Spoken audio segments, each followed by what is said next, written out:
అత్యవసరంగా press meet పెట్టడానికి కారణం అండి, ఇండస్ట్రీలో జరుగుతున్న ఈ పండగ సినిమాల పరిణామాల మీద. అంటే ఏ సినిమాకి ఏ థియేటర్సు, అసలు ఎవరి దగ్గర ఎన్ని థియేటర్లు ఉన్నాయి, ఎలాగున్నాయి అని దాని మీద మొన్న ఛాంబర్లో ఒక మీటింగ్ జరిగింది. ఆ మీటింగ్లో పెద్దలు దిల్ రాజు గారు, పెద్దలు అందరూ కూర్చున్నారు. తెలంగాణ ఛాంబర్ ప్రెసిడెంట్ సునీల్ గారు, మన Telugu film chamber president Dil Raju garu, ఇక అలాగే ప్రసన్న కుమార్ గారు, దాము గారు, అలాగే తెలంగాణ అనుపమ్ రెడ్డి గారు, అందరూ మొత్తం అంటారు. నేను కూడా ఫోటోలు అంతా కూడా చూసాం. అయితే ఇక్కడ ఆశ్చర్యకర విషయం ఏంటంటే, తెలంగాణ ప్రెసిడెంట్ దగ్గర థియేటర్లు, తెలంగాణలో ఉన్న థియేటర్లు అన్నీ తెలంగాణ ప్రెసిడెంట్ దగ్గర ఉన్నాయి. తెలుగు ఫిలిం ఛాంబర్ ప్రెసిడెంట్ దగ్గర ఉన్న బ్యాలెన్స్ థియేటర్లు ఉన్నాయి. అంటే తెలంగాణ రాష్ట్రం ఇద్దరి చేతుల్లోనే ఉంది. తెలంగాణ రాష్ట్రం, ఈ రాష్ట్రం తెలుగు సినిమా ఇండస్ట్రీ ఈ ఇద్దరి చేతుల్లోనే ఉంది. ఇక్కడ డిస్ట్రిబ్యూటర్ ఎవరంటే మొత్తం టోటల్ అన్ని సినిమాలు కూడా 3 సినిమాలు, ఆశ్చర్యకర విషయం 3 సినిమాలు కూడా దిల్ రాజు గారు ఆపేసాయి. ఒక్క సినిమా హనుమాన్ బయట సినిమా, బయట వాళ్ళది. అంటే అయ్యో ఈగల్ సినిమా వెనక్కి వెళ్ళింది. ఓకే, ఎందుకు వెనక్కి వెళ్ళారు, వాళ్ళకి ఇంటర్నల్ కారణాలు ఏంటి, ఇవన్నీ పక్కన పెడదాం. నేనేమంటున్నానంటే, మనం ఛాంబర్లో కూర్చునేటప్పుడు, పదవులు కూర్చునేటప్పుడు, తనవాడైనా మనవాడైనా పైవాడైనా మన దగ్గర ఉన్నవాడైనా మనం చేసిన ప్రతి సంవత్సరం కూడా మనం ఎలా చేస్తున్నాం, ఏ విధంగా ఉంటున్నాం, అందరికీ సర్దాలా లేదా థియేటర్లు అనేది చూడవలసిన బాధ్యత ఆ పోస్ట్ మీద ఉంటుంది. నాట్ ఓన్లీ మ్యాన్, అంటే మనిషి కాదు, ఆ పోస్ట్ మీద ఉంటుంది. ఆ పోస్ట్ పదవిలో ఉన్నది ఎవరండి? Sunil garu and Telangana film chamber of president is owners and Telangana. Telugu film ఛాంబర్లో ఉన్నది ఎవరండి? ప్రెసిడెంట్ ఆఫ్ దిల్ రాజు గారు. ఇప్పుడు మీరు ఉండి సినిమా థియేటర్స్, నాకు తెలిసిన సమాచారం మాత్రమే చెప్తున్నా. ఎవరికి అడ్జస్ట్మెంట్లు చేశారా, లేకపోతే ఆ ప్రొడ్యూసర్ తరపున, నాకు ఈ ప్రొడ్యూసర్ తరపున నేను చెప్పట్లా. నేను ఒక నిర్మాతల తరపు నుంచి నాకు బయట జరుగుతున్న ఒక ఎగ్జిబ్యూటర్గా, ఒక డిస్ట్రిబ్యూటర్గా ఆ నిర్మాతలకు అన్యాయం జరుగుతుంది, ఎగ్జిబ్యూటర్లకు అన్యాయం జరుగుతున్న దాన్ని బట్టి ఆ విని నేను మాట్లాడి ప్రెస్ మీట్ పెట్టానే తప్ప, నాకు ఏ నిర్మాత నా దగ్గరకు వచ్చి నాకు జరిగింది బాధ అని చెప్పలేదు. అందరూ ఒకటే. మళ్ళీ దాంట్లో ఉన్న వాళ్ళంతా ఈ పండగకే కొట్టుకుంటారు, పండగ తర్వాత మళ్ళీ అందరూ ఒకటే, అక్కడ గిల్టే అన్నీని. కానీ ఏంటంటే, ఇప్పుడు హనుమాన్ సినిమా నిర్మాత ఎవరో ముక్కు నాకు తెలియదు. ఇక్కడే ఉన్న ఇప్పుడు గుంటూరు కారం అనేది నాగవంశీ నాకు తెలిసిన వ్యక్తే. అలాగే నా స్వామి రంగా చిత్తూరు సీన్ అని అంటారు, ఆయన నాకు పరిచయం లేదు. కానీ మరి నాగార్జున గారి ఫ్యామిలీ, అలాగే సైందువ వెంకటేష్ గారి దగ్గుబాటి గారి ఫ్యామిలీ, నేను బోయినపల్లి వెంకట్. అంటే నేనేమంటున్నానంటే, మనం హీరోలను చూసి, హీరోయిజాన్ని చూసి, సినిమా మొత్తం టోటల్గా క్యాస్టింగ్లు చూసి సినిమా థియేటర్లు ఇవ్వండి, తప్పలేదు, నేనేం కాదని చెప్పట్లేదు. బడ్జెట్ చూసి పెట్టండి. మా బడ్జెట్ ఎంత, మన సినిమా ఎంత, అలా చూసుకునేటట్టయితే మరి హనుమాన్ కూడా ఎన్ని కోట్ల బడ్జెట్ ఉంది, చిన్న సినిమా ఎలాగవుతుంది? కాదు కదా. కనుక నేనేమంటానంటే, మీకు 12వ తారీఖు సినిమా రిలీజ్ అయింది, గుంటూరు కారం, హనుమాన్ 2 సినిమాలు రిలీజ్ ఉన్నాయి. గుంటూరు కారంకి 80% ఇవ్వండి, లేకపోతే 70% ఇవ్వండి, 30% 20% వరకు థియేటర్లు ఇవ్వండి. ఇది మనకు కరెక్ట్గా ఉంటుంది. అంటే మీరు బడ్జెట్ కూడా చూసుకోండి సినిమాలు. అలాగే 13వ తారీఖు వస్తుంది, ఒక 10% తగ్గించండి, 5%. అలాగే మీరు 14వ తారీఖు వస్తుంది, ఒక 5-10 తగ్గించండి. నా స్వామి రంగ, సైందువ. అంటే మీరు ఇక్కడ డిస్ట్రిబ్యూటర్ని చూస్తున్నారా, మళ్ళీ మీరు ఏంటంటే అక్కడ థియేటర్ హీరోని చూస్తున్నారా, సినిమాని చూస్తున్నారా? నాకు అర్థం కావట్లే. మీరు నా స్వామిరంగా అప్పటికప్పుడు కన్ఫర్మేషన్ అయ్యి సినిమాకి వచ్చి మీ ఇష్టం వచ్చిన థియేటర్లు ఇస్తానంటారు, అది డిస్ట్రిబ్యూటర్ మరి దిల్ రాజు గారు కాబట్టి. సైందువాగ్ ముందే డిస్ట్రిబ్యూటర్ దిల్ రాజు గారు కాబట్టి మీ ఇష్టం థియేటర్ బ్లాక్ చేస్తామంటారు. మొత్తం టోటల్ ఆల్రెడీ గుంటూరు కారంకి మొత్తం థియేటర్లు అన్నీ వేసేస్తామంటే, మరి ఒక హనుమాన్ థియేటర్కి సినిమాలు ఇవ్వకపోతే ఎలా చెప్పండి? ఓకే, మనం ఇక్కడ బలవంతులు ఉండొచ్చు, మనం ఇక్కడ బలవంతులమే. ఏం బలవంతులం? దిల్ రాజు గారు తెలంగాణకి, ఆంధ్రప్రదేశ్కి ఆయన బలవంతుడే. సునీల్ గారు తెలంగాణకు బలవంతుడే, కానీ ప్రపంచానికే బలవంతుడు ఉన్నారు. ఆంజనేయ స్వామి ప్రపంచానికి బలవంతుడు కదా, ఆయన దేవుడే కదా. అంటే మనం కూడా అర్థం చేసుకోవాలి. ఈరోజు దీని అర్థం ఎందుకు ఈ మాట అనాల్సి వచ్చిందంటే, ఈరోజు మనం చేయొచ్చు, కానీ ఆ సినిమా అనేది హిట్ కొట్టిన తర్వాత మళ్ళీ ఈ థియేటర్స్ అంతా కూడా మనం అక్కడికే రావాలి. అంటే దీని అర్థం ఏంటంటే ఎక్కడ ఎన్ని చేసినా ఏం చేసినా మళ్ళీ దేవుడి దగ్గరికి రావాల్సిందే అనేది మీకు సారాంశం. మీరు అదే నేను చెప్తున్నా. ఈరోజు మనం తప్పించవచ్చు, ఈరోజు మనం ఏమైనా మాట్లాడవచ్చు, కానీ నాకు మళ్ళీ చెప్తున్నా, ఆ సినిమా నిర్మాత ఎవరో నాకు పరిచయం లేదు, ఆ సినిమా నిర్మాత లేదు, ఈ లెవెల్లో కూడా నాకు. కానీ నాకు కావాల్సిన వాళ్ళు దాంట్లో ఉన్నారు. ఎవరు నా సోమరంగా అందరూ నాకు కావాల్సిన వాళ్ళు ఉన్నా కూడా, లేకపోతే మనకి గుంటూరు కారం కావాల్సిన వాళ్ళు ఉన్నా, కాకపోతే మనం చేసేటప్పుడు న్యాయం చేయాలి అంటాను. ఒప్పించాం, ఎస్, నాకు ఇందాకలో కూడా మాట్లాడితే ఒప్పించాం అన్నారు. ఒప్పించారు కరెక్టే. మనం ఎందుకంటే అక్కడ హనుమాన్ అనే సినిమాకి థియేటర్లు ఎందుకు ఇవ్వలేకపోయాం అంటే డిస్ట్రిబ్యూటర్ను చూసి మనం కాదు, సినిమాను కూడా చూసి ఆ సినిమాకి థియేటర్ అయినప్పుడు మనం ఇప్పుడు గవర్నమెంట్ ఏం చేస్తుంది, మొన్న దొరల పాలన వెళ్ళింది, ఇప్పుడు పటేల్ పాలన వచ్చింది. ఆ రోజు 395 రూపాయల టికెట్ ఇస్తే మీరు 450 రూపాయల టికెట్ ఇచ్చారయ్యా. ఇక మీరేం న్యాయం చేసినట్టు? పేదల పాలన, ప్రజల పాలన, ప్రజా దర్బార్ అన్న మీరు ఇక్కడ మరి ఇప్పుడు ఏం చేస్తున్నారని అడుగుతున్నా. ప్రజల్ని దోచుకోవడానికి, ప్రజల్ని దాచుకోవడానికి మీ డబ్బులు తీసుకొని 450 రూపాయల టికెట్ ఈ పండగలో మొత్తం అందరూ దోచుకోవడానికి కాదండి. గవర్నమెంట్ 395 రూపాయలు వాళ్ళకి ఇచ్చింది కాబట్టే, అలాగే రేట్లు పెంచి పేదవాళ్ళని దగ్గరికి రానివ్వలేదు కాబట్టే, చూడలేదు కాబట్టే మీకు గవర్నమెంట్ అప్పచెప్పారు. రేవంత్ రెడ్డి గారు, కోమటిరెడ్డి వెంకటరెడ్డి గారు మీకు అప్పచెప్పేటప్పుడు కూడా మీరు ఇంకా 50 రూపాయలు పెంచి ఇంకా రేటు ఇవ్వండి, ప్రజల్ని మీరు దోచుకోండి అంటే ఎలాగా? ఇది ఎంత దాకా కరెక్ట్ అండి ఇది? అంటే ఇప్పుడు ఒక పాలన మారుతుంది అంతే. కార్పొరేట్ కంపెనీలకు ఒత్తాసు పలుకుతూనే ఉన్నారు మీరు.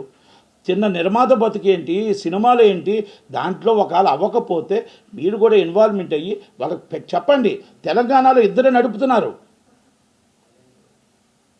చిన్న సినిమా నిర్మాతలు దెబ్బ తినేస్తున్నారు, చచ్చిపోతున్నారు. మేము చెప్తున్నాం 2.5 షో మాకు ఇవ్వండి అని. మల్టీప్లెక్స్లు కానీ అన్నీ కూడా మేము అడుగుతున్నాం 20% ఆక్యుపేషన్ ఇవ్వండి అని. కానీ మీరు పిలిపించండి, మేము వచ్చాం, మిమ్మల్ని మర్యాదపూర్వకంగా కలిసాం. కానీ ఏంటంటే గవర్నమెంట్ ఇంక 25 రోజులు అయ్యింది.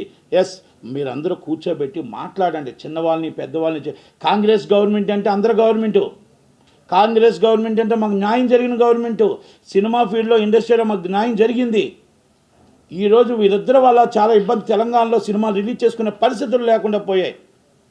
మేము ఈరోజు కూడా చెప్తున్నాం, సినిమాలు రిలీజు మీరు హనుమాన్కి ఎంత ఇస్తున్నారు, దీనికి ఎంత ఇస్తున్నారు చూసి ఇవ్వండి. నేనే అన్ని సినిమాలు మనవే, పెద్ద సినిమా బతకాలి, మిడిల్ సినిమా బతకాలి, చిన్న సినిమా బతకాలి, అంతే తప్ప బయట టాక్ ఏంటంటే మొత్తం టోటల్గా ఒక్క థియేటర్ లేదు. ఆర్టీసీ ఎక్స్ప్రెస్లో ఒక థియేటర్ లేదు, ఎక్కడ ఒక థియేటర్ లేదు, ఒక థియేటర్ ఇవ్వట్లేదు అనేది ఆ నిర్మాత కూడా ఆవేదన వ్యక్తం చేశాడు. కనుక ఆవేదన వ్యక్తం చేసే పరిస్థితికి ఎందుకు వచ్చాడు ఆ నిర్మాత? నేను 2-3 ఛానల్లో చూశాను. నేనేమంటున్నాను, ఛాంబర్లో కూర్చునేది మనమే, అక్కడ థియేటర్లు ఉన్నది మనకే, డిస్ట్రిబ్యూషన్ మనకే. కానీ అక్కడ ఎవరు ఎక్కడున్నా డిస్ట్రిబ్యూషన్లో కూర్చుంటే మన సంస్థ, ఛాంబర్ సీట్లో కూర్చుంటే అది అందరి సంస్థ. ఆ సంస్థలో మనందరికీ న్యాయం చేయాలి. ఇది దిల్ రాజు గారు ఎక్కడో తేడా వస్తుందని అనుకుంటున్నా. ఎందుకంటే ఆయన మీద నాకు పూర్తిగా నమ్మకం ఉండే. ఎందుకంటే అందరికీ కలిపి న్యాయం చేయాలి, ఇక్కడ అన్యాయం జరగకూడదు. ఓకే, ఈగల్ సినిమాని వెనక్కి వేశారు. మీరు ఫిబ్రవరి 9 సినిమా ఎప్పుడో కమిట్మెంట్ అయినా మరి బైరోకాన్ ఏమవుతుంది? డీజే టిల్ అంటే మరి గుంటూరు కారం కోసం వేస్తున్నారు, డీజే టిల్ వెనక్కి వెళ్తుంది. అంటే ఇవన్నీ కూడా మీరు బేర్ చేసుకోవాలి కదా. మరి వాళ్ళకి ఏ డేట్ ఇస్తున్నారు? ఇవన్నీ కూడా ఒక్కసారి ఛాంబర్లో కూడా మనం బలవంతుడి మీదే సపోర్ట్ చేయడం కాదు, బలహీనులను కూడా సపోర్ట్ చేసి అందరినీ సమానంగా చూడాల్సిన బాధ్యత ఛాంబర్ కౌన్సిల్ అందరి మీద ఉంది. కనుక నేనేమంటున్నానంటే ఆంధ్రాలో కానీ ఇక్కడ కానీ డిస్ట్రిబ్యూషన్ మేబీ ఎవరైనా ఉండొచ్చు, కొత్త వాడు ఉండొచ్చు, ఇంకోళ్ళు ఉండొచ్చు. సినిమాని బట్టి థియేటర్లు ఇవ్వండి, ఎవరైనా ఉండొచ్చు. మీ డిస్ట్రిబ్యూషన్ అయితే ఒకటి, ఇంకో ఎగ్జిబ్యూటర్లు భయపడతారు. ఎస్, ఎందుకు భయపడతారంటే ఇప్పుడు దిల్ రాజు గారు అంటే శిరీష్ గారు అంటే రెగ్యులర్ సినిమాలు ఉంటాయి. ఎస్, సంవత్సరానికి మెయింటెనెన్స్, సంవత్సరానికి కూడా వాళ్ళు ఫీడింగ్ ఇచ్చేది దిల్ రాజు గారు థియేటర్స్, శిరీష్ గారు, అలాగే సునీల్ గారు అవ్వచ్చు. అయితే అక్కడ వాళ్ళకి ఫీడింగ్ ఇచ్చేటప్పుడు థియేటర్లు కూడా మనం పక్క డిస్ట్రిబ్యూటర్ కొత్తగా రావచ్చు, లేకపోతే ఇంకొకరు రావచ్చు. మనకి ఎంతమంది డిస్ట్రిబ్యూటర్లు వస్తే అంతమంది నిర్మాతలకు మంచిది, ఎంతమంది ఎగ్జిబ్యూటర్లు అందరూ ఫ్రీ హ్యాండ్గా ఉండగలిగితే మనకు అంత మంచిది. వాళ్ళని కూడా మనం ఎంకరేజ్ చేసి ఆ సినిమాని బట్టి థియేటర్లు ఇవ్వండి, డిస్ట్రిబ్యూటర్ని బట్టి సినిమాలు కాదు, థియేటర్లు కాదు. మీరు గుంటూరు కారంకి ఇవ్వద్దని చెప్పట్లా, మీరు సైంధవకి ఇవ్వద్దని చెప్పట్లా, నా సోమరంకి ఇవ్వద్దని చెప్పట్లా. హనుమాన్కి కూడా మీరు న్యాయం చెయ్యండి. అనేది నేను చెప్తున్నా. మీరు సినిమాల రూపంగా వెళ్ళి ఈ బడ్జెట్ ఎంత ఈ బడ్జెట్ ఎంత ఈ బడ్జెట్ ఎంత అని చెప్తే ఇక మరి ఇంకొకరిని అవమానించిన వాళ్ళు అవుతాం మనం. కనుక అంత దాకా నేను వెళ్ళట్లే. నాకు ఇందాకలో తెలిసిన న్యూస్, నా స్వామిరంగకు కూడా రేట్లు పెంచారంట. పెంచమని ఏపీ గవర్నమెంట్ని అడిగారంట. అంటే ఎక్కడికి వెళ్ళిపోతుందో నాకు అర్థం కావట్లే. 100 కోట్ల ఏపీ గవర్నమెంట్ వాళ్ళు చాలా చక్కగా చెప్పారు. 100 కోట్లు దాటిన బడ్జెట్ మాత్రమే మేము ఇస్తాం, తక్కువ వాళ్ళకి మేము ఇవ్వమన్నారు. ఒక బ్రోకి ఇవ్వలేదు, ఒక లెజెండ్కి ఇవ్వలేదు, ఒక సినిమా మళ్ళా ఇది భగవత్ కేసరికి ఇవ్వలేదు. విభజించు పాలించు చేస్తారు వాళ్ళు. వాళ్ళది ఎలాగుంటుందంటే వాళ్ళ తాలూకా వాళ్ళ ఇంట్లో వాళ్ళైతే ఎంతైనా సరే ఇస్తారు. మరి ఇదే వ్యక్తులు మరి అలాగే ఈ సినిమాలకు వచ్చేటప్పటికి మరి ట్యాక్స్ ఫ్రీ ఇచ్చారని చెప్పేసి, మరి శాతకర్ణికి ట్యాక్స్ ఫ్రీ ఇచ్చారని చెప్పేసి గగ్గోలు పెట్టారు. మరి మీరు చేస్తుంది ఏంటి? వైసీపీ గవర్నమెంట్ మీరు చేస్తుంది ఏంటి? మీకు ఇష్టపడిన వాళ్ళకి రేట్లు ఇస్తారు, ఇష్టం లేని వాళ్ళకి రేట్లు ఇవ్వరు. అంటే ఇది మీరు ప్రజలను దోచుకోవడం కాదా? ప్రజలను వంచడం కాదా? ప్రజలను ఫ్రీగా రేట్ ఇచ్చి మార్కెట్లో రేట్ ఎంత ఉందో ఎవరు తీయమన్నారండి మిమ్మల్ని? కాస్ట్ ఆఫ్ ప్రొడక్షన్స్ 100 కోట్ల రూపాయలు మీరేం పెట్టట్లే. మీ రెమ్యునేషన్స్ పెంచుకుంటున్నారు, మీ కాస్ట్ ఆఫ్ చార్టర్డ్ ఫ్లైట్లు పెంచుకుంటున్నారు, మీరు ఖర్చులు మొత్తం పెంచుకుంటున్నారు, కార్వేన్లు పెంచుకుంటున్నారు, ఎక్స్ట్రా ఖర్చు తప్ప కాస్ట్ ఆఫ్ ప్రొడక్షన్స్ ఎవరైనా వచ్చి నా దగ్గర చర్చకొస్తారో చెప్పండి. ఎవరు పెట్టారు కాస్ట్ ఆఫ్ ప్రొడక్షన్ లివింగ్ చెప్పమనండి వాళ్ళని. వీళ్ళంతా పెంచి ఎవరి దగ్గర దోచుకుంటున్నారు? ఇది ప్రజల దగ్గర దోచుకుంటున్నారు. మీరు 440 రూపాయల టికెట్ ఎవరి దగ్గర? ప్రజల దగ్గర దోచుకుంటున్నారు. ఇది ఎంత దాకా కరెక్ట్? ఒక్కసారి ప్రజలు ఆలోచించండి. ప్రజలు ఆలోచించాలి, గవర్నమెంట్లో ఆలోచించాలి.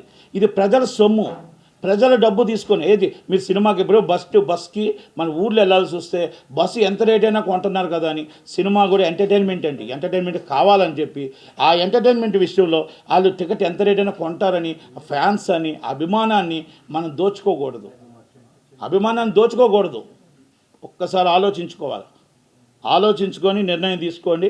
ఛాంబర్లు కూడా హనుమాన్ థియేటర్కి అన్నింటికి థియేటర్లు ఇస్తాయని, గవర్నమెంట్ కూడా 2 గవర్నమెంట్లు చొరవ తీసుకుంటాయని, మరి అలాగే రేట్లు పెంచకుండా చూస్తాయా? మళ్ళా లేదు ఈ రేట్లు పెంచేసి ఈ థియేటర్లు ఆర్టీసీ బస్సులు మొత్తం ప్రైవేట్ బస్సులు జనాలను దోచుకుంటున్నట్టు ఈ ఎంటర్టైన్మెంట్ కూడా ప్రజలకు దూరం చేసి వాళ్ళ దగ్గర కూడా మనం దోచుకోవాలని చూస్తామా? ఒక్కసారి ఈ 2 గవర్నమెంట్లు చొరవ తీసుకుంటాయో లేదో చూద్దాం. చూసిన తర్వాత మళ్ళీ మీకు ప్రెస్ మీట్ పెట్టి మాట్లాడతాను. ఎందుకంటే రేట్లు అనేది మీరు అబ్నార్మల్ రేట్లు మీ ఇష్టం వచ్చేట్టు పెంచి 150 రూపాయల టికెట్ తీసుకొచ్చి 440 రూపాయలు పెట్టడం ఎందాక కరెక్టు? 300 రూపాయలు పెట్టడం ఎందాక కరెక్టు? ఇది తెలంగాణ గవర్నమెంట్కి కరెక్ట్ కాదు. ఇది తెలంగాణ ప్రజలు డబ్బుని మనం తీసుకొని ఏం చేస్తున్నాం? ఇలా రెమ్యునేషన్లు పెంచుతున్నాం, ఇలా ఎంజాయ్మెంట్ పెంచుతున్నాం అనేది గుర్తుపెట్టుకోవాల్సిందిగా చెప్తున్నా. అలాగే మీకు దయచేసి ఏపీ గవర్నమెంట్ జగన్మోహన్ రెడ్డి గారు, అలాగే పోసాని కృష్ణమురళి గారు ఎఫ్డీసీ చైర్మన్ పోసాని కృష్ణమురళి గారు గ్రేట్. సినిమా ఫీల్డ్కే మీరు చాలా గొప్ప వ్యక్తి అని చెప్తారు. నేను చాలా గొప్పవాడిని, ఉదయం లేకపోతే చంద్రబాబు నాయుడు, పవన్ కళ్యాణ్ అందరినీ తిడుతుంటారు. ఏమైపోయిందండి మీరు? ఎక్కడండి నాగార్జున గారికి ఎంత బడ్జెట్? మీరు ఎలా రేట్లు ఇస్తారండి? అంటే మీ చుట్టాలు అయితే వాళ్ళు, మీ చుట్టాల నిర్మాతలు అయితే మీ ఇష్టమా? ఎక్కడి దాకా వెళ్తుంది సార్ ఇది? మీరు పెట్టిన గైడ్లైన్సే కదా 100 కోట్లు దాటాలని. మీరు పెట్టిన గైడ్లైన్సే కదా మొత్తం టోటల్గా జిఎస్టీ లిస్టులు ఇవ్వాలని. మరి బోలో శంకర్కి ఎందుకు ఇవ్వలేదు? మళ్ళీ మీరు ఎందుకు బ్రోకి ఎందుకు ఇవ్వలేదు? భగవత్ కేసరికి ఎందుకు ఇవ్వలేదు? అంటే మీ చుట్టం అయితే మీరు ఎన్నైనా చేస్తారు. మీ బయట వాళ్ళు అయితే అపోజిషన్ లీడర్స్ అయితే అసలు సినిమా ఆడడం కూడా ఆడనివ్వరు. ఇదా మీ న్యాయం? ఇదా మీ గవర్నమెంటు? నేను అందరికి అక్క చెల్లెలు అండగా ఉంటానంటారు, వాళ్ళకి అండగా ఉంటానంటారు, వీళ్ళకి అండగా ఉంటానంటారు. అంగన్వాడీ అక్కల్ని చెల్లెల్ని అంగన్వాడీలను రోడ్డు మీద పడేస్తారు. మొత్తం అందరికీ నా అన్నదమ్ములకి నేను అండగా ఉంటాను, మేము ఉదయం లెగిస్తే టింగ్ వేస్తూనే ఉంటామంటారు. మున్సిపల్ కార్మికులకు జీతాలు పెంచరు, మున్సిపల్ కార్మికులు మొత్తం సమ్మెత రోడ్డు మీద ఉంటారు. ఎక్కడుంది సార్ రాజశేఖర రెడ్డి గారి గవర్నమెంటు? ఎక్కడుంది సార్ రాజశేఖర రెడ్డి గారి పాలన? జగన్మోహన్ రెడ్డి గారు రాజశేఖరుడు పాలన అంటే రాజశేఖర రెడ్డి గారి పాలన అంటే ఒక శకం అండి. శకం వచ్చింది, శకం ముగిసింది. ఇది మీ పాలన కాదు సార్, రాజశేఖర రెడ్డి గారి పాలన కాదు, ఇది జగన్మోహన్ రెడ్డి గారి పాలన, నియంత పాలన, హిట్లర్ పాలన. ఇది హిట్లర్ పాలన అంటారండి దీన్ని. ఎందుకంటే సినిమానే, నాట్ ఓన్లీ సినిమానే కాదు, మొత్తం టోటల్ జనాలు కూడా ఇబ్బందులు పడుతున్నారు, జనాలు కూడా కష్టపడుతున్నారు. మేము టింగ్ వేస్తున్నట్టు మీరు టింగ్ వేసినా మా సొమ్ము, మా ప్రజల సొమ్ము, మా సొమ్ము తీసుకొచ్చి మీరు వేస్తున్నారు. మీరు కాకపోతే చంద్రబాబు నాయుడు గారు వేస్తారు, చంద్రబాబు నాయుడు గారు కాకపోతే పవన్ కళ్యాణ్ గారు వేస్తారు, వాళ్ళు కాకపోతే షర్మిలా గారు కాంగ్రెస్ గవర్నమెంట్ వేస్తుంది. కానీ మా సొమ్ముని మీరు వేస్తున్నారు తప్ప మీ వైసీపీ సొమ్మునో మీ ఇంట్లో సొమ్మునో మాకు వేయట్లేదు. అది రెండోది, మీరు రోడ్లు అద్దానంగా ఉన్నాయి. మీరు వేసే 10,000 రూపాయల ఆటో వాడికి 25,000 రూపాయలు ఖర్చు అవుతుంది ఆటోలు ఆ రోడ్లు నడుపుతుంటే. మీరు వేస్తున్న చలాన్లు ఎంత? ఇలా ఉదాహరణకు చూసుకుంటే మీరు వేసిన అమ్మఒడి అవ్వచ్చు, ఇంకోటి అవ్వచ్చు, ఏ కార్యక్రమాలు వేసినా కూడా వాలంటీర్స్ అంటారు. ఎస్, వాలంటీర్స్కి అందరికైనా రిక్వెస్ట్, నేనేమంటున్నానంటే వాలంటీర్స్ మీరు అందరూ కూడా మీరు గవర్నమెంట్కి పనిచేస్తున్నారు. ఇది జగన్మోహన్ రెడ్డి గారి గవర్నమెంట్గా జగన్మోహన్ రెడ్డి గారికి కాదు.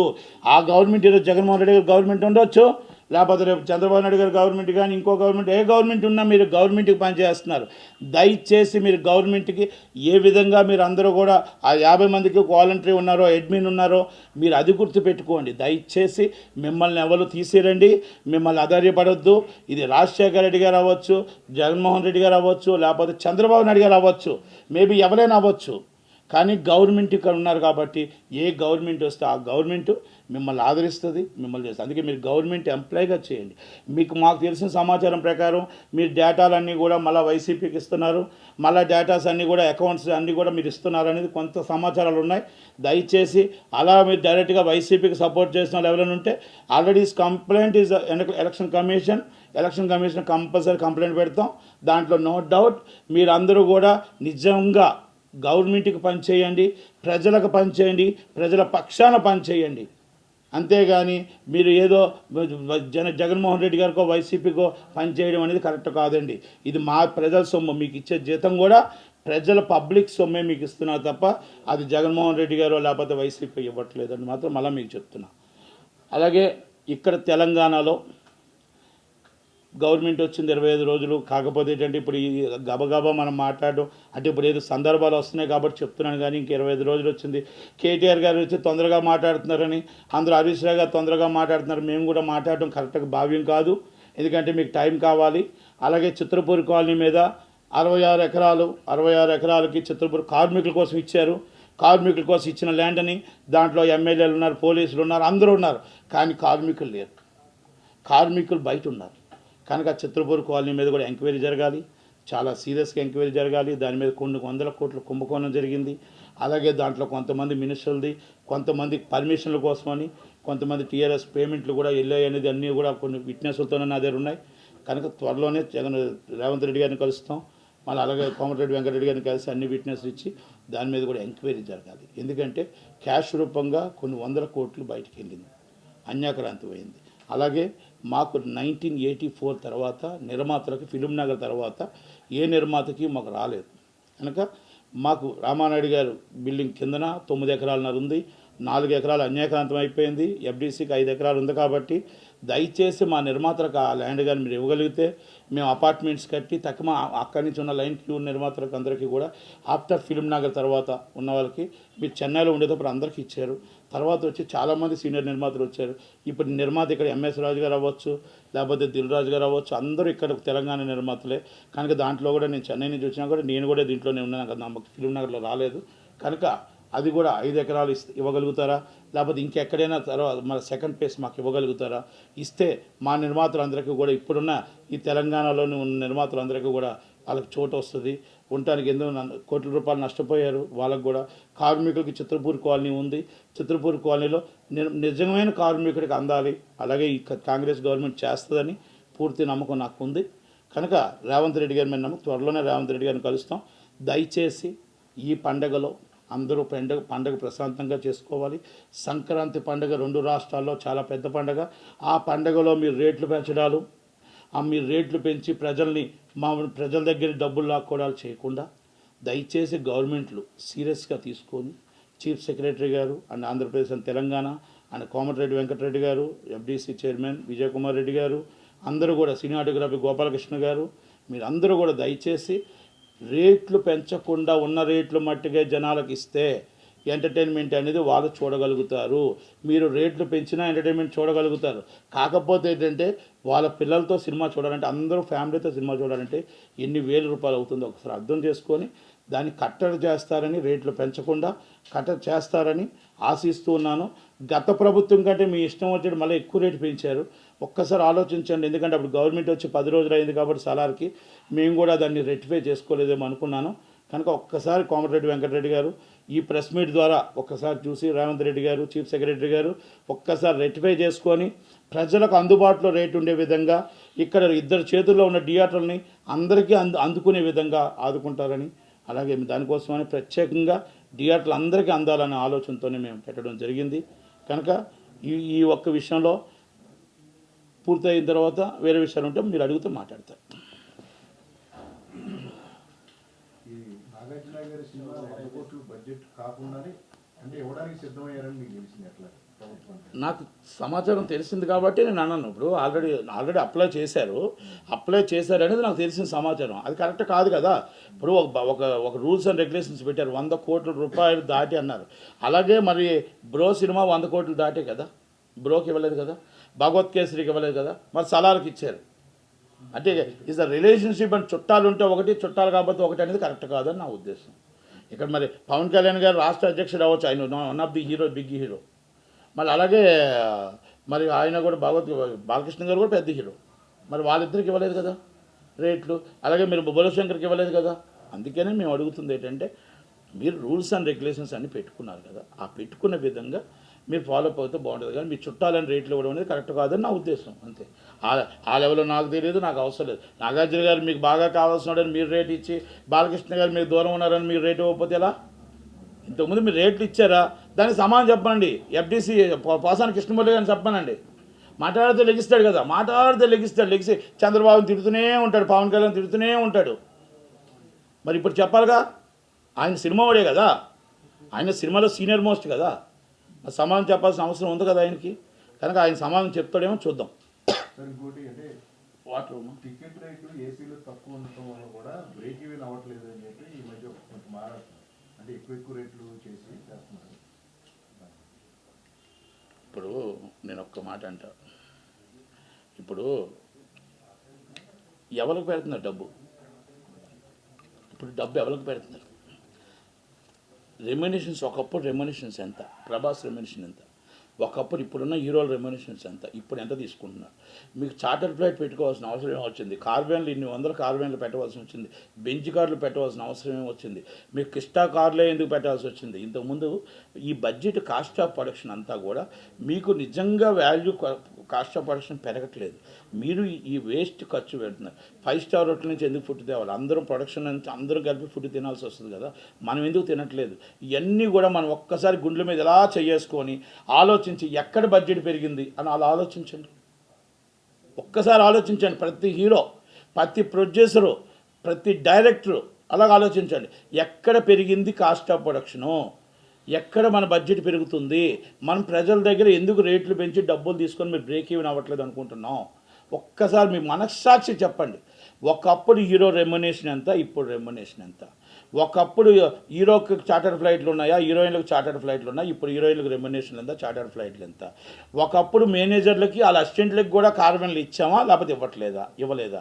ఒకప్పుడు మన కిస్టా కారు ఎప్పుడైనా మేనేజర్లకు ఇచ్చామా, వాళ్ళ అసిస్టెంట్లకు కిస్టా కార్లు ఇచ్చామా, మన హీరోయిన్లకు బెంచ్ కార్లు ఇచ్చామా? ఇవన్నీ ఒక్కసారి మన మనస్సాక్షికి ఆలోచించుకుందాం. ఎప్పుడైనా 5 స్టార్ హోటల్ నుంచి ఫుడ్ మనం తీసుకొచ్చి రోజుకు 5 లక్షలు 4 లక్షలు ఫుడ్ వేస్ట్ చేసామా? ఇవన్నీ నిజాలు. అబద్ధం అయితే ఒక్కలైనా నా దగ్గరికి వచ్చి మాట్లాడండి. ఇది అబద్ధం, ఇది నిజం కాదు. మేము కాస్ట్ ఆఫ్ ప్రొడక్షన్ దగ్గర ఫుడ్ తింటున్నాం, మేము కార్లు పెట్టట్లేదు, కార్వెన్లు పెట్టట్లేదు, మేము చార్టర్ ఫ్లైట్లు పెట్టట్లేదు అని ఒక్కసారి మనస్సాక్షికి ఎవరున్నా కూడా చెప్పచ్చు. ఆ డబ్బుని ఎవరి మీద వేస్తున్నారండి రేటు? ప్రజల మీద వేస్తున్నాం. అంటే అభిమాని, అంటే మనకి అభిమానించే, పిచ్చిగా మనల్ని అభిమానించే అభిమానే ప్రజలు. ఆ ప్రజల దగ్గర మనం దోచుకోవడానికి 440 రూపాయలు 350 రూపాయలు టికెట్ వేస్తున్నాం. దానికి అక్కడేం వేస్తున్నారు? బ్లాక్లో టికెట్లు అయితే 1000 రూపాయలు. కానీ అభిమాని సినిమా చూడాలి, సేమ్ డే సినిమా చూసేయాలి. ఆ చూడడం కోసం ఆయన ఏదో అప్పు చేసో సప్పు చేసో మళ్ళా సినిమా చేసి వాళ్ళ ఫ్యామిలీని ఫస్ట్ పెడతాడు. అంటే ఆ అభిమానం అంటే అంత పిచ్చి. పొలిటికల్ కంటే సినిమా ఫీల్డ్కి అభిమానం అంటే అంత పిచ్చి. నేను అదే అడుగుతున్నా పెద్దల చిరంజీవి గారు కానీ మరి ఎప్పుడైనా ఆలోచించారా? రెమ్యునేషన్స్ ఎంత ఎలాగా మరి పెద్దలు దాసనరావు తర్వాత పెద్ద ఆయనే మరి ఏ రోజున ఇవన్నీ ఆలోచించారా, ఇవన్నీ పెట్టారా? దిల్ రాజు గారు అందరం కలిపి బఫే సిస్టమ్ పెడదాం అనుకున్నాం, పెట్టిన తర్వాత 3 రోజుల తర్వాత బ్రేక్ ఈవెన్ అయింది. మూడే రోజులతో బ్రేకప్ అయిపోయింది. ఏమని ఎవరు మళ్ళీ వద్దన్నారు, ఎవరి కాలు తెప్పించుకుంటున్నారు ఫుడ్ అని. అలా ఒక్క ఫుడ్ కాదండి, మొత్తం వేస్టేజ్ మనకి ఎంత అవుతుంది? 30% వేస్టేజ్ వస్తుంది. 30% ఒక మూవీకి. ఆ 30%ఏ ఈ బ్రేక్ ఈవెన్కి అడ్డు వస్తుంది. ప్రజల దగ్గర రేట్లు అమ్ముకుంటున్నాం. ఆ 30% వేస్టేజ్ చేయకుండా మనం నిజంగా ప్రజల కోసమే సినిమా తీసి ఎంటర్టైన్మెంట్ ప్రజల కోసం, ఫ్యాన్స్ కోసం సినిమా తీస్తే మీరు వేస్టేజ్ చేయకుండా జాగ్రత్తగా చేయండి. ఒకప్పుడు రామారావు గారిని గుర్తు తెచ్చుకోండి, కృష్ణ గారిని గుర్తు తెచ్చుకోండి, నాగేశ్వరరావు గారిని గుర్తు తెచ్చుకోండి, సోమన్ బాబు గారిని గుర్తు తెచ్చుకోండి. అందరూ చాలామంది ఉన్నారు. వాళ్ళందరినీ ఎందుకు మీరు గుర్తు తెచ్చుకోవట్లేదు? అంటే ప్రజల కోసమే సినిమా తీశారు. ప్రజల కోసం రెమ్యునేషన్ పెంచాలంటే ఆలోచించి పెంచారు. మీరు ఇవాళ సినిమా వస్తే రేపు వచ్చి 100 కోట్లు అయిపోతుంది, ఇవాళ రేపు 100 కోట్లు అయిపోతుంది, రేపు 150 కోట్లు అయిపోతుంది. 150 కోట్లు పాన్ ఇండియా అంటున్నారు, పాన్ ఇండియా 200 కోట్లు. చిన్న హీరోకి పాన్ ఇండియా, పెద్ద హీరోకి పాన్ ఇండియా. అంటే పాన్ ఇండియా అంటే అర్థం విలువ పోయింది. అది కాదండి, తెలుగు సినిమాకు తెలుగు సబ్జెక్ట్ నేటివిటీ, తమిళకి తమిళ నేటివిటీ. పాన్ ఇండియా సినిమాలు పాన్ ఇండియాకి వస్తాయి. పాన్ ఇండియా సినిమాలు అన్నీ పాన్ ఇండియా అవ్వవు, కొన్ని పాన్ ఇండియా అవుతాయి. అంతేగాని ప్రతిదీ పాన్ ఇండియా పెట్టడం, రెమ్యునేషన్ తీసుకోవడం, ఇది ఎంత దాకా కరెక్టు? అంటే హీరోలకి డేట్స్ కావాలి, నిర్మాతలకు డేట్స్ కావాలి. ఆ డేట్స్ కోసం వాళ్ళు ఎంతైనా చేస్తున్నారు. ఇక్కడ నుంచి అమెరికా నుంచి కొత్తగా ఇంపోర్ట్ అయ్యారు ఈ అమెరికా నిర్మాతలు. ఆ నిర్మాతలు అందరూ కలిపి వాళ్ళకి ఎంత డబ్బు కంటే అంత డబ్బు ఇస్తున్నారు, ప్రజల దగ్గర దోచుకుంటున్నారు. ఈ గవర్నమెంట్లు కూడా కళ్ళు మూసుకుపోయి కూర్చుంటున్నారు. మా కళ్ళు మూసుకుపోతున్నాయి. కార్పొరేట్ కంపెనీలు ఏమంటే, కార్పొరేట్ కంపెనీలు లేకపోతే మా ఇండస్ట్రీలు ఉండవు, ఇవి ఉండవు, గవర్నమెంట్లు ఉండవు. సార్, కార్పొరేట్ కంపెనీలకు మనం ఎంత ఒత్తాసు పలుకుతామో పేదవాడి డబ్బు కూడా అంతే గొప్ప. రేపు ఓటు అనే ఒక విలువ ఉంటుంది. ఆ ఓటు అనే వాల్యూ రేపు మనకి ఆ పేదవాడే ఓటు వేయాలి. Not only Congress party, not only YCP, any parties. ఒక్కసారి పేదవాడిని ఓటు వేసేదాకా మీరు అయిపోయింది అనుకుంటే 5 సంవత్సరాల తర్వాత మళ్ళా వస్తుంది సమయం అని గుర్తుపెట్టుకోండి. కార్పొరేట్ కంపెనీలు మనం స్వాగతించాలి. అలాగే పేదవాడికి అందుబాటులో రేటు ఉండాలి. అది మన అందరూ కూడా అర్థం చేసుకుంటారని ఆశిస్తూ ఉన్నాను. కేసీఆర్ గారికి జగన్మోహన్ రెడ్డి వచ్చి కలిసినా ఇప్పుడేం కొత్త కలయిక ఏం కాదు. 2019 గవర్నమెంట్ రావడానికి కేసీఆర్ గారు చాలా తోడ్పడ్డారు, ఆయన నిలబడ్డారు. ఆయన మొత్తం టోటల్గా ఆయన బలమైన సంకల్పం ఉంది.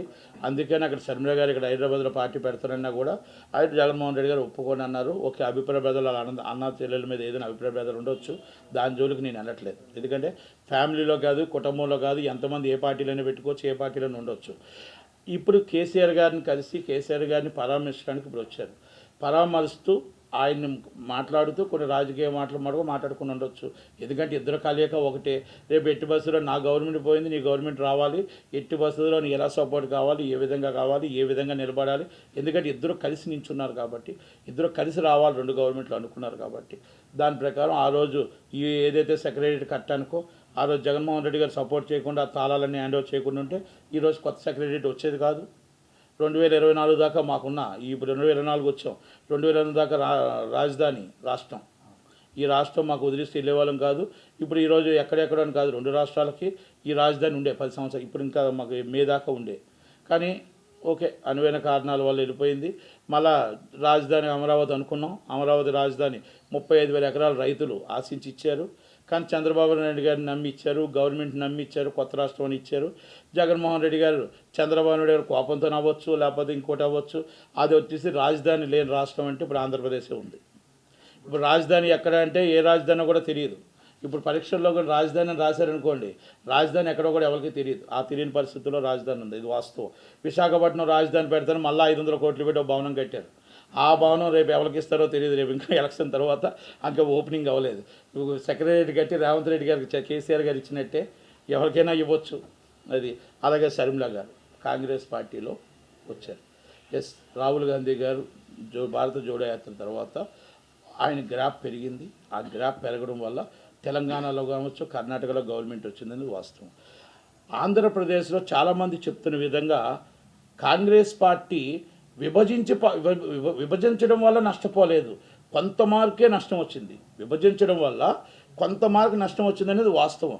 కానీ ఆంధ్రప్రదేశ్లో జగన్మోహన్ రెడ్డి గారు ఎప్పుడైతే కాంగ్రెస్ పార్టీ నుంచి బయటకు వచ్చారో ఆ బయటకు వచ్చిన వెంటనే ఓట్ల శాతం మొత్తం టోటల్గా ఆయన వైపు తిప్పుకున్నాడు. రాజశేఖర రెడ్డి అభిమానులు అవ్వచ్చు, ఇంకెవరైనా అవ్వచ్చు, ఆ రోజు రాజశేఖర రెడ్డి గారి కుటుంబానికి అన్యాయం జరిగింది అన్న ఒక ఆలోచన అవ్వచ్చు, లేకపోతే మాకు 2 రాష్ట్రాలు విభజించారని అవ్వచ్చు, ఏదైనా మేబీ ఏదైనా జరగవచ్చు. ఆ రోజు ఆ కాంగ్రెస్ పార్టీ మొత్తం ఓట్ బ్యాంక్ అంతా వైసీపీకి వెళ్ళింది, టీడీపీకి వెళ్ళలేదండి, జనసేనకి వెళ్ళలేదండి, పీఆర్పీకి వెళ్ళలేదండి, సిపిఎం సిపిఐకి వెళ్ళే, అది వైసీపీకి వెళ్ళిపోయింది.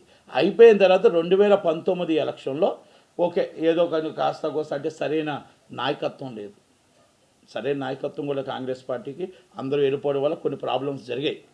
ఇప్పుడు 2024 ఎప్పుడైతే 2 రాష్ట్రాలు వచ్చాయో వైసీపీ ఎప్పుడైతే అంటే వైసీపీ ఎప్పుడైతే డౌన్ఫాల్ వస్తుందో ఈ డౌన్ఫాల్ వస్తున్నప్పుడు ఆటోమేటిక్గా కాంగ్రెస్కి అప్కమింగ్ వస్తున్న సమయంలో షర్మిలా గారు సడన్గా ఎంట్రీ ఇచ్చి కాంగ్రెస్ పార్టీలో జాయిన్ అవ్వడం అనేది ఇది వైసీపీకి తీవ్ర నష్టం. ఎందుకంటే మళ్ళా వైసీపీ నుంచి కాంగ్రెస్ ఓట్ బ్యాంక్ మళ్ళీ వస్తుంది, ఓట్ బ్యాంక్ అంతా మళ్ళీ వస్తుంది. నాకు తెలిసి ఆల్మోస్ట్ టీడీపీలో ఎంతమంది జాయిన్ అవుతారో జనసేనలో ఎంతమంది జాయిన్ అవుతారో నాకైతే తెలియదు, కానీ ఆల్మోస్ట్ వైసీపీ నుంచి కాంగ్రెస్లోకి చాలామంది జాయినింగ్స్ ఉన్నాయి. మనం షర్మిలా గారు రానప్పుడు వాళ్ళకి సీట్లు రావు, ఓట్లు రావు అనుకున్న వాళ్ళంతా 16% పైన ఓటింగ్ వస్తుంది. ఒక ఎంపీ సీటు రావడానికి అవకాశాలు ఉన్నాయి, 11 ఎమ్మెల్యే సీట్లు రావడానికి అవకాశాలు ఉన్నాయి. ఈ 3 పార్టీలకి షర్మిల గారు గట్టి పోటీ కొన్ని ఏరియాలో నువ్వా నేనని ఇస్తారు, అది వైసీపీకే నష్టం వస్తుంది తప్ప టీడీపీకి జనసేనకి నష్టం రాదు. జనసేనకి నష్టం అంటే నేను అనుకుంటున్నా, ఇప్పుడు అనుకుంటానంటే కాంగ్రెస్, సిపిఐ, సిపిఎం, ఆమ్ ఆద్మీ ఇవన్నీ కలిపి ఒక కూటమి అవుతాయి. బీజేపీ ఇవన్నీ ఒక కూటమి అవ్వచ్చు. మేబీ ఇది ఇటు అటు మారచ్చు, అది ఇటు మారచ్చు, ఏవైనా చెప్పలేము. ఎందుకంటే ఇంకా చాలా సమయం ఉంది కాబట్టి సందర్భాలు చాలా ఉన్నాయి. కాంగ్రెస్కి అటు అవ్వచ్చు, ఇటు అవ్వచ్చు. ఏది మనం శాశ్వత శత్రులు శాశ్వత మిత్రులు లేదు ఉండరండి, అటు ఉంటాయి ఇటు ఉంటాయి. కాకపోతే జాతీయ పార్టీలు 2 ఉన్నాయి, ఒకటి బీజేపీ ఒకటి కాంగ్రెస్. ఎవరో ఒకవైపు రావాల్సిందే ఎవరైనా సరే. కనుక మళ్ళీ 2వ భారత జోడయాత్ర చేస్తున్నారు. ఆంధ్రప్రదేశ్ అనేది ఈరోజు 135 నుంచి 150 సీట్స్ జనసేన టీడీపీ గంట మోగించబోతుంది, దాంట్లో నో డౌట్. నేను 23 సీట్లు అనుకున్నాను, గెలిస్తే 23, 24 వస్తాయి అనుకున్నాను. ఇప్పుడు కాంగ్రెస్ షర్మిలా గారు రావడం ఇంకా బాగా తగ్గిపోతుంది. దాదాపు 50 సీట్లలో డిపాజిట్ కూడా గల్లంత అయిపోతుంది. ఎందుకంటే నేను శ్రీకాకుళం వెళ్ళొచ్చాను. శ్రీకాకుళంలో 8 సీట్లు బంపర్ మెజార్టీతో గెలుస్తాయి, 2 సీట్లు కూడా బటాబటీ మెజార్టీతో ఉన్నారు. ఆ 2 సీట్లు కూడా కరెక్ట్గా కానీ వీళ్ళు చేసుకుంటే ఇప్పుడు ఉన్న కాంగ్రెస్ వస్తుంది కాబట్టి ఆ 2 సీట్లు కూడా వస్తే ఆ 2 సీట్లు 10 సీట్లు కూడా స్లీప్ చేస్తారు. 34 సీట్లు ఉన్నాయి ఉత్తరాంధ్రలో 34 సీట్లకి 29 నుంచి 30 సీట్లు గెలుస్తారు జనసేన టీడీపీ. మీరు ఇప్పుడు ఇవాళ చాలామందికి సీట్స్ అది ఎందుకు సీట్లు ఇవ్వట్లేదా, సీట్లు ఇస్తున్నారా ఇవ్వట్లేదా అని చాలామంది ఒక అభియోగాలు జరుగుతున్నాయి. ఓకే, వాళ్ళ సొంతం, వాళ్ళ పార్టీ ఇష్టం, ఏ పార్టీకి వచ్చే. కానీ నేను మీకు వాళ్ళు ఎప్పుడో చెప్పాను 2 నెలల క్రితమే, ఈ బూతులు మాట్లాడుతున్న మంత్రులు అందరికీ సీట్లు ఉండవు, ఒకవేళ సీట్లు ఇచ్చినా కూడా వీళ్ళు గెలరు అని. అమర్నాథ్ గారి సీట్ అవుట్, ఇంకా అంబటి గారి సీట్ ఉంది, అది ఉంటుందో ఉండదో నాకైతే తెలియదు, కానీ ఉన్నా లేకపోయినా ఇంకా బూతుల మంత్రులందరికీ కూడా అయిపోయింది, ఆల్మోస్ట్ అంత అయిపోయి. ఒకళ్ళు ఉన్నా కూడా వాళ్ళు గెలరు. అంటే ఎందుకు నేను అంటున్నానంటే మనం ఉదయం లెగిస్తే ఎదుటివాడిని తిట్టడం కాదండి, మనం ఏం చేసామో చెప్పాలి. పోలవరంకి మనం ఒక గేట్ వేసామా, ఒక రాయి వేసామా, 4.5 సంవత్సరాలు ఏం సాధించాము ఈ 4.5 సంవత్సరాలు? మేము టింగ్ వేస్తున్నాం నా అక్క జిల్లాలో టింగ్ వేస్తున్నాం కాదండి, రోడ్లు వేసామా, మనం ఏం చేసాము అనేది, మనం ఏ ప్రాజెక్టులు కట్టాము, ఎక్కడ కట్టాము, ఎన్ని పరిశ్రమలు తీసుకొచ్చాము, ఎంతమందికి ఎన్ని లక్షల మందికి ఉద్యోగాలు ఇచ్చాము, ఎంతమంది ఎక్కడెక్కడ పరిశ్రమలు కట్టారు, ఎక్కడెక్కడ ఎంప్లాయ్మెంట్ వచ్చింది, అవి మనం చెప్పగలగాలి. కానీ నేను అందుకే అమర్నాథ్ గారిని అడిగాను, సార్ భారీ పరిశ్రమ మంత్రిగా మీరు 13 లక్షల కోట్లు తెచ్చాను అన్నారు కదా, ఈ 13 లక్షల కోట్లు ఎక్కడ పెట్టారు, ఎలా తెచ్చారు, ఎప్పుడు వస్తుంది ఎంప్లాయ్మెంట్, ఎలాగొస్తుంది ఎంప్లాయ్మెంట్, ఎక్కడెక్కడ ఎప్పుడు స్టార్ట్ అవుతాయి, ఎంతమందికి మనం ఉద్యోగాలు ఇచ్చామని అడిగాం.